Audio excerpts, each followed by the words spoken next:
Salut à tous! Alors dernièrement, on avait commencé à creuser un petit peu dans les différents types de douleurs que l'on pouvait subir et ressentir. On avait vu qu'il y avait les douleurs osseuses, les douleurs nerveuses, les douleurs ostéo et les douleurs musculaires. Et bien aujourd'hui, on va s'atteler encore un petit peu plus aux douleurs nerveuses et surtout à la relation qu'a le corps et l'esprit, comment le corps réussit grâce aux motoneurones à se mettre en sécurité par lui-même, c'est-à-dire des réactions totalement autonomes, et comment l'esprit peut aussi prendre le lead sur le corps, c'est-à-dire presque de manière également autonome. Comment gérer tout ça, comment décrypter. Il y a des petits jeux, des petits exercices que vous allez pouvoir faire, vous, chez vous et dans vos clubs. Ça va être assez sympa. On voit ça tout de suite, c'est parti.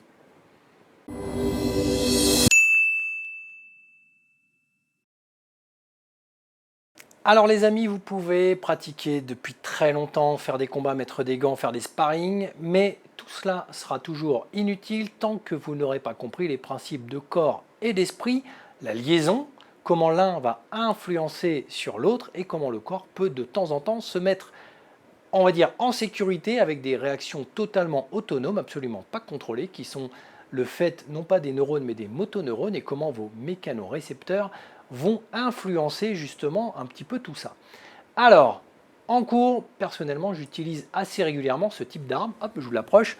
C'est le fameux shock knife, le couteau électrifié, celui qui envoie donc 7500 volts, uniquement dans le but de pouvoir travailler avec une gestion du stress légèrement supérieure parce que le stress augmente la pression sanguine et qui a tendance un petit peu à verrouiller la partie mémoire. Donc lorsque vous pratiquez avec vos adhérents et que vous pratiquez avec des couteaux vraiment classiques comme ceux justement qu'on a accrochés un petit peu à droite à gauche ici, quand ce sont des couteaux en plastique ou en bois, ils sont plutôt cool, ils s'attellent à, on va dire, mémoriser la technique, à répéter les choses, mais quand il s'agit de le faire avec des couteaux électrifiés, qui, si jamais vous ratez, si ça vous touche, vous prenez un coup de jus qui est l'équivalent d'une coupure, en fait c'est fait pour avoir la coupure, mais avec peut-être parfois de temps en temps des petites boursouflures, parce que la brûlure est quand même présente. Vous n'allez pas du tout pratiquer de la même façon. Lorsqu'une personne vient s'imposer à vous avec ce type d'arme, vous n'avez pas du tout les mêmes réactions. Pourquoi? Parce que le corps va réagir un petit peu de lui-même. Les réactions autonomes, on en a depuis tout petit. C'est le fait de nos premières brûlures et de nos premières expériences étant enfants, les premières chutes, les premiers bobos, les premières sensations qui vont s'imprimer dans notre esprit, dans notre corps, afin justement de créer des zones de danger. Par exemple, prendre un coup de jus, le son de l'électricité, la flamme, la chaleur de la flamme, la vision de la flamme, le bruit soudain qui pourrait être un bruit dangereux tel qu'un bang ou une explosion, une arme à feu. Oui, toutes ces choses-là sont des choses que l'on va acquérir dans notre enfance et qui vont créer des zones, on va dire, de danger. Ces zones de danger, elles vont être répertoriées et analysées en permanence au quotidien grâce aux récepteurs du corps.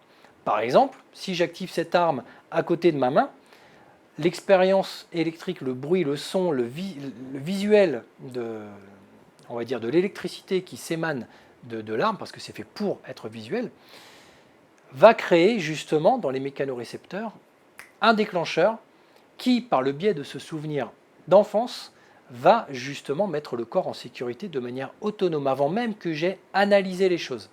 C'est le cas aussi d'une flamme qui se présentera à vous, un objet qui prend feu soudainement, vous êtes à côté, le corps va se reculer de manière autonome sans que vous ayez préalablement regardé, compris, analysé le danger et ordonné au corps de se reculer. Le corps l'aura fait de lui-même.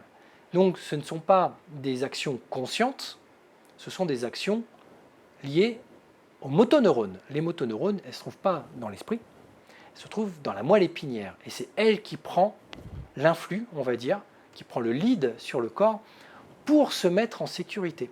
C'est pour ça que le travail, par exemple, le shock knife ou le travail face à quelqu'un qui utilise des choses dangereuses ou des effets de surprise est très intéressant. Par exemple, le fait de taper très fort dans les mains d'un coup, d'hurler sur la personne, créer des réflexes de peur, en tout cas de casser la routine, ça va donner le lead à la personne qui provoque parce que le corps en face va se mettre en réaction autonome, va créer des réactions vraiment de danger et de mise en sécurité du corps. C'est aussi pour ça, lorsque l'on travaille sur des douleurs nerveuses, que le corps, lorsqu'il est saturé justement d'informations de douleur liées à tous ces récepteurs, les nerfs la grande partie des nerfs, c'est quand même le but est d'informer le corps. Lorsque l'on a une brûlure quelque part, le corps, euh, les récepteurs, ce qu'on appelle les mécanorécepteurs du derme, comme quand on se coupe un tout petit peu, parfois la douleur est vraiment très intense parce que les mécanos, il y en a énormément sur les doigts et sur les mains et sur l'épiderme, surtout à certaines zones du corps qui est plus sensible que d'autres, et va informer justement l'esprit qu'il y a une douleur, donc un potentiel danger, et parfois des douleurs sont très vite fait insupportables, car il y a cette surenchère. Donc le corps sature, l'esprit sature, et se met en sécurité. C'est aussi l'idée du chaos. Si la plupart du temps, sur des douleurs nerveuses, le corps tombe KO, c'est le cas de VB20 par exemple, d'accord, ce petit athémie derrière la nuque. Pourquoi est-ce que dans certaines parties où on a aussi du triple réchauffeur, on a des zones comme ça, où la saturation va être assez rapide, en tout cas assez efficace, le corps peut faire des micro-KO parce que ce sont des réactions autonomes de mise en sécurité, avant on va dire la catastrophe. C'est le cas parfois aussi de certaines syncopes. Lorsque en cours, il fait très chaud, qu'il y a un effort soudain, que la personne ne s'est pas bien hydratée, n'a pas bien mangé, l'effort peut être mal géré, et justement la personne va s'arrêter et va vraiment avoir un vrai étourdissement, voire parfois, on va dire, une petite perte de connaissance. D'accord? Ce sont des mises en sécurité autonomes du corps. C'est lui qui prend le lead d'éteindre la lumière ou d'éteindre le courant dans certaines zones du corps pour justement mettre le corps en sécurité.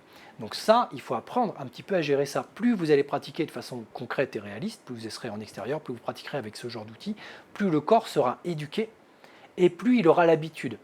Donc, on a fait un petit tuto récemment sur les douleurs. Il faut savoir qu'au même titre que le corps se met en sécurité autonome, la douleur, elle n'est pas moins forte. Ce n'est pas parce qu'on a l'habitude de prendre des coups qu'ils sont moins forts. En tout cas, on va juste en prendre plus l'habitude. Il faut que toutes ces circonstances gênantes de travail en situation réelle soient plus réguliers pour que le corps en prenne l'habitude. S'il a l'habitude, il saura ce que c'est que de se prendre des claques, que de se faire rouer de coups, que de se faire jeter par terre. Donc, le jour où je risque la même chose en situation réelle, donc dans la rue, toute cette partie-là, mon corps a déjà été éduqué. Donc même si ça arrive, même si je me fais bousculer, les conséquences dans ma tête seront moins importantes. Donc je pourrai mieux gérer les choses. Si je n'ai pas l'habitude, je vais paniquer de peur des conséquences et mon corps peut lui aussi commencer à se mettre en sécurité. Si je panique, ça veut dire que j'ai conscience que les conséquences peuvent être dramatiques. Et à ce moment-là, c'est l'esprit qui va prendre le lead sur le corps et qui va impliquer, on va dire, des choses très négatives et retarder, on va dire, des actions parce que l'esprit, lui, va commencer à faire ses petites conjonctures. Dans le quotidien, ça arrive tout le temps avec des relations professionnelles, des relations de couple, avec des moments où il va y avoir un moment clé dans votre existence, quel qu'il soit, et il va falloir l'assumer, le vivre fort. Donc, le corps n'aime pas ça. Pourquoi? Parce que c'est l'esprit qui ne va pas bien. Souvent, quand on est avant de reprendre le travail, quand on n'est pas bien parce qu'on sait que ça ne va pas bien se passer au travail, on n'est pas bien, on a un peu mal au ventre. Avant un premier rendez-vous amoureux, on a les jambes en mousse, on a les mains moites. Si le corps réagit comme ça, c'est parce que là-dedans, il y a une idée des conséquences de si on ne fait pas correctement les choses. Donc ça, c'est aussi très intéressant et pour ça, j'ai un petit jeu à vous proposer, donc de manière très concrète. Depuis quelques années, je fais de la gestion du stress et je fais des interventions dans des milieux tels que des ESAT ou des milieux même professionnels pour apprendre à, on va dire déjà découvrir, contrôler toutes ces choses-là, mais déjà les identifier. Et pour identifier, il y a plusieurs façons de faire, il y a plusieurs jeux, et un jeu qui permet assez facilement d'identifier la puissance de l'esprit, c'est le suivant. Vous prenez une petite balle, vous prenez un cerceau. Vous mettez le cerceau à, on va dire, allez, 8-10 mètres. Et vous demandez à quelqu'un dans l'assemblée de prendre la balle et vous lui donnez, par exemple, 2 essais pour mettre la balle dans le cerceau. Vous lui pariez 1 euro. Mais vous tenez votre pari, c'est-à-dire que vous avez amené 1 euro, la personne, si elle perd, elle va vous donner 1 euro. Si elle gagne, si elle arrive à placer le ballon dans le cerceau, vous lui donnez 1 euro. Il faut que l'action ne soit pas totalement évidente. Si le cerceau est à 2 mètres, il n'y a pas vraiment d'enjeu. Mais il faut que la personne puisse éventuellement même avoir 3 essais pour se caler, comprendre comment va fonctionner son corps, pour être sûr, peut-être à un moment donné, de se dire « Ok, c'est faisable, je vais y arriver, j'ai compris comment faire, je me suis ajusté et faire en sorte qu'il puisse remporter ce premier match. Donc la personne est en confiance, elle a compris comment faire, elle a gagné 1 euro, elle a placé la balle dans le cerceau. Maintenant, vous la mettez en condition. Donc essayez évidemment dans votre audience de prendre quelqu'un qui a énormément d'empathie, qui a, on va dire, de l'émotion, qui n'est pas trop pragmatique sur les choses, pas trop concrète sur l'instant, mais que vous allez pouvoir faire voyager à travers votre récit. Et vous allez justement jouer la carte de la superstition, des échanges, peut-être même de la religion, tout ce que vous voulez, pour vous dire que désormais l'enjeu, ce n'est pas 1 euro, c'est éventuellement donc la perte d'un être cher, ou la perte de son travail, ou la perte de son amoureux si jamais elle perd. Par contre, si elle gagne, vous pouvez lui donner tout ce qu'elle va vous demander et voir sa réaction.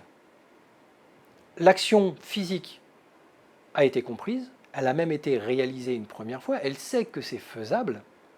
Vous lui donnez un essai, savoir est-ce qu'elle est capable de reproduire physiquement ce qu'elle a déjà réussi, ce qu'elle a déjà compris, mais désormais, c'est les conséquences, c'est l'enjeu qui va différer. Et donc les conséquences en cas d'échec. Le mouvement, essayez de faire, la conséquence en cas d'échec, souvent si la personne a énormément d'empathie, si vous arrivez à vraiment la faire voyager, à lui faire prendre conscience de ça, elle va se verrouiller. Elle va dire non mais je ne veux pas perdre un enfant, je ne veux pas même prendre le risque par superstition, si jamais il lui arrivait un truc, je pourrais me dire que c'est ça. D'accord ? Dans le doute, il y en a qui sont quand même très superstitieux, qui ont même parfois des esprits très axés sur les religions, sur les dogmes. Donc il y a des personnes sur qui vous pouvez vraiment rentrer dans leur esprit pour pouvoir les amener à comprendre que leur action peut être un déclencheur, peut être une aile de papillon à quelque chose de dramatique. Ces personnes-là ne prendront pas le risque. Pourquoi ? Parce que l'enjeu est évidemment bien trop important par rapport à la petite action que vous lui demandez de faire. Donc elle va se dire non, non, ton jeu tu te le gardes, moi je m'arrête là, je te donne mon euro ou je récupère ton euro et basta. Donc ça va montrer la puissance de l'esprit sur une action physique. Donc dans le cadre des arts martiaux, ce qui concerne pour le coup ces tutos, c'est de bien comprendre que l'on peut répéter une technique 1000 fois, 10 000 fois, 100 000 fois dans un club, dans un sparring, avec même de la codification sur des armes factices. Tant qu'on n'est pas véritablement en danger, on accepte de le faire, il n'y a aucun problème. À partir du moment où ce même blocage, je le fais dans la rue avec un véritable agresseur, si je me rends compte que en bloquant mal, mon intégrité physique peut en pâtir, voire définitivement, je peux peut-être y laisser la peau, je peux me faire dérober des choses, je peux peut-être ne pas pouvoir défendre ma famille si elle est derrière moi. Donc ces conséquences-là, elles vont être extrêmement difficiles à gérer et peuvent m'empêcher d'agir, peuvent trouver des solutions, me dire ok, finalement je ne vais pas me défendre, ou je ne vais pas réussir à me défendre et je vais mal le vivre parce que ça fait 15 ans, 20 ans, 30 ans que je fais des arts martiaux et je n'ai pas réussi à me défendre. Mais je n'ai simplement pas pris le temps d'éduquer mon esprit à ce concept-là. L'esprit est très puissant, on a vu qu'il peut bloquer le corps, il peut engendrer les maladies très facilement parce que la contrariété est très puissante. Et c'est une forme de contrariété. Donc, à travers ce tuto, l'idée est de vous sensibiliser au fait que le corps va influencer l'esprit de manière autonome avec ses motoneurones, mais que l'esprit peut lui aussi influencer le corps de point de vue très négatif à partir du moment où on commence à comprendre les conséquences. C'est un travail qui est très très dense. Le programme, pour bien délier tout ça, est quand même extrêmement dense lui aussi, et très progressif, mais en tout cas, prenez-en déjà conscience pour lorsque vous faites des sparring ou lorsque vous faites des études techniques en club, pouvoir commencer à bifurquer sur ces deux principes-là. Corps, esprit, esprit, corps. D'accord ? C'est évidemment Senshin Tanren, d'accord ? La puissance de l'esprit sur le corps, comment on va forger l'esprit. On l'avait vu dans un Yashima il y a peut-être 2 ans, j'avais fait un reportage là-dessus spécifiquement pour la revue. En tout cas, voilà, prenez-en conscience, et puis si jamais le sujet vous intéresse, n'hésitez pas à me le dire, je vous ferai une petite gamme, pourquoi pas de tutos, avec des exercices comme ça que vous pourrez, pourquoi pas, tenter de reproduire chez vous ou dans votre club. En attendant, je vous souhaite une très bonne semaine, portez-vous bien, pratiquez bien, et à très bientôt. Ciao.